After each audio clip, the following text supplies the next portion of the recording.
Right. MLA కోట MLC ఎన్నికలపై Congress party focus పెట్టింది. CM Revanth రెడ్డితో ఏఐసీసీ రాష్ట్ర వ్యవహారాల ఇన్ఛార్జ్ మీనాక్షి నటరాజన్ భేటీ అయ్యారు. సీఎం నివాసంలో రేవంత్ రెడ్డి, మీనాక్షి నటరాజన్, డిప్యూటీ సీఎం భట్టి విక్రమార్క, మంత్రి ఉత్తమ్ కుమార్ రెడ్డి, పీసీసీ చీఫ్ మహేష్ కుమార్ గౌడ్ సమావేశమై ఎమ్మెల్సీ అభ్యర్థులపై చర్చించారు. సుమారు గంటకు పైగా జరిగిన ఈ సమావేశంలో ఎమ్మెల్సీ అభ్యర్థుల ఎంపిక విషయంలో ఎలాంటి విధి విధానాలు పాటించాలనే దానిపై ప్రధానంగా చర్చించినట్లు సమాచారం అందుతోంది. ఎమ్మెల్సీ అవకాశం కోసం భారీగానే పోటీ ఉన్న నేపథ్యంలో అభ్యర్థులు ఖరారు విషయంలో ఏ రకంగా వడపోత చేపడితే పార్టీకి ఇబ్బందులు లేకుండా ఉంటుంది అనే అంశంపై కూడా ప్రధానంగా చర్చించినట్లు తెలుస్తోంది. ఎమ్మెల్సీ అభ్యర్థుల ఎంపిక విషయంలో అధిష్టానంతో చర్చించేందుకు ముఖ్యమంత్రి రేవంత్ రెడ్డి ఎల్లుండి మరోసారి ఢిల్లీకి వెళ్లే అవకాశం ఉన్నట్లు సమాచారం అందుతోంది.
రైట్. ఎమ్మెల్యే కోట ఎమ్మెల్సీ ఎన్నికలపై కాంగ్రెస్ పార్టీ ప్రధానంగా ఫోకస్ పెట్టింది. సీఎం రేవంత్ రెడ్డితో ఏసీసీ రాష్ట్ర వ్యవహారాల ఇన్ఛార్జ్ మీనాక్షి నటరాజన్ భేటీ అయ్యారు.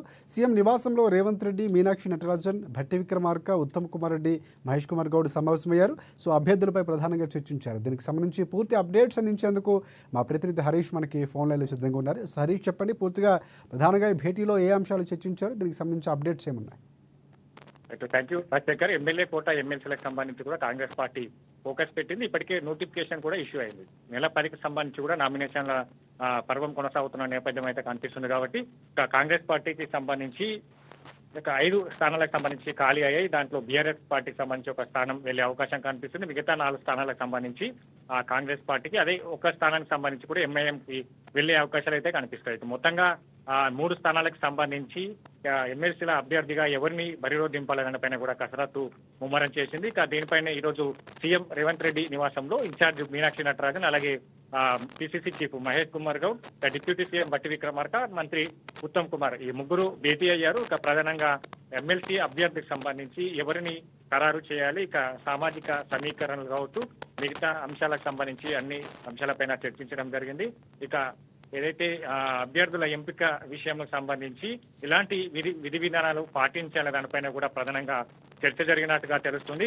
ఒకవైపు దీనికి సంబంధించి పెద్ద ఎత్తున ఆశావాహులు ఎదురు చూస్తా ఉన్నారు. బీసీ సామాజిక వర్గం కావచ్చు, ఓసీ సామాజిక వర్గం కావచ్చు, మిగతా ఎస్సీ ఎస్టీ మైనార్టీ సామాజిక వర్గం కావచ్చు, ఒక్కొక్క సామాజిక వర్గం నుంచి కూడా ఆర్ఏసీ అభ్యర్థులకు సంబంధించి కూడా ఏదైతే ఈ ఎమ్మెల్సీ స్థానాన్ని మాకు కల్పించాలని కోరుతా ఉన్న నేపథ్యం అయితే కనిపిస్తా ఉన్నది. నిన్న పిసిసి చీఫ్ మహేష్ కుమార్ గౌడ్ సైతం కూడా కొంతమంది అభ్యర్థులు వాళ్ళు ఏదైతే వినతి పత్రాలు సమర్పించారు, మీనాక్షి నటరాజన్కి సంబంధించి కూడా వినతి పత్రాలు సమర్పిస్తున్న నేపథ్యం అయితే కనిపిస్తుంది. కాబట్టి మరోవైపు సిపిఐ సంబంధించి కూడా మొన్న పొత్తులో భాగంగా వాళ్ళకు ఒక స్థానాన్ని, ఆ ఎమ్మెల్సీ స్థానానికి సంబంధించి కూడా తమకు కల్పించాలని, తమకు ఇవ్వాలని కూడా కూనంనేని సాంబశివరావు సంబంధించి కూడా పిసిసి చీఫ్ మహేష్ కుమార్ గౌడ్ ని కలిశారు. ఒక స్థానానికి సంబంధించి తమకు కేటాయించాలని అడగడం జరిగింది. అంటే ఈ అన్ని అంశాలపైన ఒకవైపు సిపిఐకి అయితే ఒక స్థానానికి సంబంధించి కూడా అవకాశం ఇస్తారా, లేదైతే ఎంఐఎంకి సంబంధించి కూడా ఒక సీటు వెళ్లే అవకాశం ఉంది. కాబట్టి దానిపైన ఇలాంటి నిర్ణయం తీసుకోబోతున్నారు. ఇక మిగతా కాంగ్రెస్ పార్టీకి ఎమ్మెల్సీ స్థానాలకు సంబంధించి అభ్యర్థిని ఎవరిని బరిలో దింపాలి, అభ్యర్థికి సంబంధించి ఏ విధంగా ఉండాలి, ఏ సామాజిక వర్గానికి సంబంధించి కూడా ఎమ్మెల్సీగా అవకాశం కల్పించడానిపైన కూడా పూర్తిగా చర్చ జరిగినట్టుగా తెలుస్తున్న నేపథ్యం అయితే కనిపిస్తా ఉంది. ఒకవైపు రేపు సంబంధించి కూడా కాంగ్రెస్ నేతలు పిసిసి చీఫ్ మహేష్ కుమార్ గౌడ్, అలాగే సీఎం రేవంత్ రెడ్డి సంబంధించి రేపు కాంగ్రెస్ నేతలు సాయంత్రం ఢిల్లీకి వెళ్ళనున్నారు. ఎల్లుండి సీఎం రేవంత్ రెడ్డికి సంబంధించి కూడా మరోసారి ఢిల్లీకి వెళ్ళనున్న నేపథ్యం కనిపిస్తా ఉంది. ఇక ప్రధానంగా ఈ సో ఎమ్మెల్సీ అభ్యర్థులకి సంబంధించి హరీష్, ప్రధానంగా అభ్యర్థులకు సంబంధించి లిస్ట్ ఏమైనా పార్టీ చేతిలో ఉందన్నటువంటి ఒక ప్రచారం జరుగుతుంది. కొంతమంది ఆశావాహులు ఎవరైతే ఉన్నారో వారికి ముందు నుంచి వారి జాబితా ఉంది. సో ఎలా ఫైనలైజ్ చేయాలన్నటువంటి అంశాలు కూడా సిద్ధంగా ఉన్నటువంటి ప్రచారం జరుగుతుంది. సో ఆ లిస్ట్ ఏమైనా ఇప్పుడున్నటువంటి మీటింగ్లో ప్రధానంగా మాట్లాడినటువంటి అవకాశం ఏమైనా ఉందంటారా? రైట్. ప్రధానంగా ఏదైతే ఎమ్మెల్సీ అభ్యర్థులకు సంబంధించి కూడా ఫిల్టరింగ్ జరుగుతా ఉన్నది. అంటే ఆశావాహులకు సంబంధించి ఇప్పటికీ పిసిసి నివేదికలు సిద్ధం చేసింది. మరోవైపు ఇన్ఛార్జి మీనాక్షి నటరాజానికి సంబంధించి కూడా అభ్యర్థులకు సంబంధించి వివరాలు తెలుసుకుంటున్న నేపథ్యం కనిపిస్తుంది. ఇంకా నిన్న నుంచి కూడా వరుసగా సమీక్షలు జరుగుతూ ఉన్నాయి. ఈ రోజుకు సంబంధించి కూడా ఆదిలాబాద్కి సంబంధించిన సమీక్ష జరగబోతోంది. ఇక పెద్దపల్లికి సంబంధించిన సమీక్ష జరగబోతా ఉన్నది. కాబట్టి ఇక పూర్తిగా అనుబంధ చైర్మన్లకు సంబంధించి కూడా ఇప్పుడు సమీక్ష కొనసాగుతున్న నేపథ్యం అయితే కనిపిస్తా ఉంది.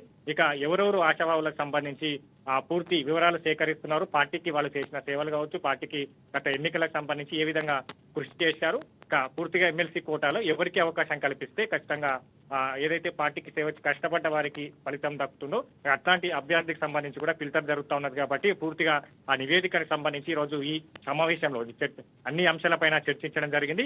ఇక ఈ నివేదికకు సంబంధించి అధిష్టానంతో మరోసారి రేపు ఢిల్లీ వెళ్ళనున్నారు. కాబట్టి ఇక అధిష్టానంతో చర్చించిన తర్వాత ఇక దీనిపైన కూడా ఈ అభ్యర్థులకు సంబంధించి కూడా ఖరారు చేసే అవకాశం కల్పిస్తుంది. వైపు సిపిఐకి సంబంధించి పొత్తులో భాగంగా ఒక సీటు ఇస్తారా అనే దానిపైన కూడా క్లారిటీ వచ్చే అవకాశం అయితే ఉంది. Right. Thanks for updates Harish.